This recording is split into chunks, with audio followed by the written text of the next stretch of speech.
সমস্ত সুযোগ সুবিধা, সমস্ত বিলাসিতা, সমস্ত প্রয়োজনীয়তা আমাদের বাঙালিদের দরকার।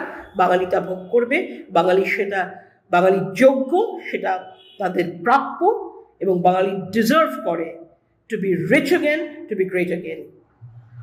প্লিজ আর বসে থাকবেন না, আর বাড়িতে আরাম কেদারায় বসে থাকবেন না। দয়া করে বেরিয়ে আসুন, বেরিয়ে এসে আমার সাথে বিদ্যার করুন, আমার সাথে চলুন। আমরা একসাথে আমাদের সবার গন্তব্যস্থল এক, আমাদের সবার গন্তব্য পথ এক। আমরা একসাথে পথ চলবো, আমরা আগামী দিনের এই সমাজকে পাল্টাবো। We will make Bengal great again. We will make Bengalis rich again. Bangla পরিযায়ী শ্রমিক হবে না, বাংলা থেকে কোনো পরিযায়ী শ্রমিক থাকবে না। প্রয়োজন হলে অন্যান্য রাজ্য থেকে আমাদের রাজ্যে কাজ খুঁজতে আসবে, কিন্তু আমাদের ঘরের ছেলেমেয়েরা বাংলা